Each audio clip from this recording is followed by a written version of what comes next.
नमस्कार, मैं विजय शिकर, green army के अध्यक्ष। पिछले दिनों हमारे समता कॉलोनी जोन में एक वृक्षारोपण का जो है कटिंग हो गई थी और गलती उनकी भी नहीं थी।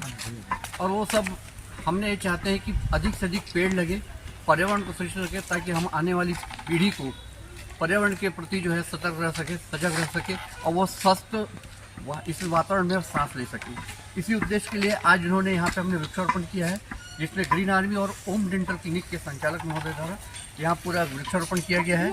और पूरे शहर को यही संदेश देना चाहते हैं कि आप अधिक से अधिक वृक्ष लगाओ और आने वाली पीढ़ी को बचाओ।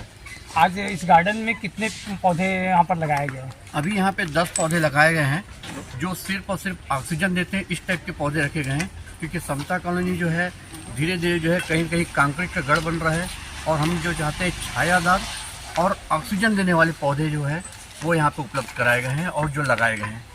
मैं देखा हूँ कि वृक्षारोपण बहुत सारे मंत्री और नेता लोग लगा तो देते हैं, लेकिन उसकी सेवा नहीं कर पाते। और जितने हम लगाते हैं, आज मैं कहता हूँ 1000 पेड़ लगा रहा हूँ, लेकिन 1000 की अगर मैं देखभाल ना करूँ मैं उसी संबंध में कहना चाहूँगा खड़ा नहीं हो पाता। फिर ग्रीन आर्मी का यही उद्देश्य रहता है कि सबसे पहले वो सर्वेक्षण करती है और जिस तरह एक बच्चा आता है प्रकृति संसार में और उसकी 3 साल तक देखभाल की जाती है, तो फिर उसके बाद वो जो है एक अपना मनुष्य का रूप लेता है। उसी तरह हमने 3 साल तक इस पौधे की रक्षा करने का संकल्प लिया है और 3 साल तक हम जो प्रतिदिन आके यहाँ पे इन वृक्षों को खाद, पानी और जो जो इसका रहता है उसको पूर्ति करेंगे।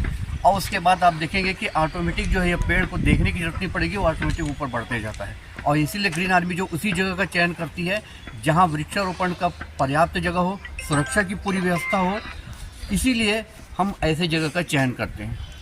आपका परिचय? मैं विजय शिकर, समता कॉलोनी जोन अध्यक्ष, ग्रीन आर्मी। हमारे 2015 पेरिस में सम्मेलन में निर्धारित हुआ, विश्व के 175 देशों ने संधि पर हस्ताक्षर किए कि पृथ्वी का जो तापमान है प्रतिवर्ष लगभग 1 डिग्री सेंटीग्रेड बढ़ते जा रहा है। उसका एक ही निराकरण है, वह है ज़्यादा से ज़्यादा सघन वृक्षारोपण, अधिक से अधिक वृक्षारोपण। उसी सिलसिले में ग्रीन आर्मी जो है लगातार ग्रीन वृक्षारोपण के साथ साथ स्वच्छता, सफाई, तालाबों की सरोवर की रक्षा कार्यक्रम करते आई है। आज हमने यहाँ पर वृक्षारोपण का कार्यक्रम किया है समता कॉलोनी में और ओम डेंटल क्लिनिक के साथ भी किया है। और यहाँ पर हमने वृक्ष लगाए हैं और वृक्ष लगा करके हमने वृक्षों की सुरक्षा के लिए भी प्रतिबद्धता ली है कि वृक्षों की रक्षा भी करेंगे, वृक्षों का पालन पोषण पल्लवन जो है आगे के समय में करेंगे। और ख़ासकर गर्मी के समय में वृक्षों को जल देना, उनकी केयर करना, उनका केयर टेक करना बहुत ज़्यादा आवश्यक होता है। तो उस समय में वृक्षों पर, पेड़ों पर जल चढ़ाना, ताकि वृक्ष जो है अपनी जीवन को प्राप्त करें, अपनी सजीवन को प्राप्त करें और अपने पूर्ण आयु को प्राप्त करें, इसके लिए आवश्यक होता है। तो ग्रीन आर्मी लगातार ये पिछले 8 वर्षों से इस क्षेत्र में करते आ रही है। मैं समता कॉलोनी का प्रभारी हूँ और आप सबका धन्यवाद। पौधारोपण से मिलने वाले मुख्य संदेश आप बताइए। जी, पौधारोपण से मुख्य संदेश तो यही मिलता है कि जो हमारे जीवन के लिए सबसे अति आवश्यक चीज़ है वो है ऑक्सीजन, जिसके बिना हम एक पल भी जीवित ही नहीं रह सकते। तो अगर हमारा जो जीवन है वो ऑक्सीजन की वजह से है, उसका सबसे बड़ा जो एक सोर्स है ऑक्सीजन का वो पेड़ है। तो अगर हम पेड़ को ही काट देंगे तो हम जीवन अपना कैसे बचा पाएंगे? आगे वाली जनरेशन्स को हम क्या देके जाएंगे? आगे वाली जनरेशन्स तो देखेंगी ही नहीं, उनको हर जगह बस यही कंक्रीट और ये इसकी दीवारें और अर्बनाइजेशन दिखेगा, मॉडर्नाइजेशन दिखेगा।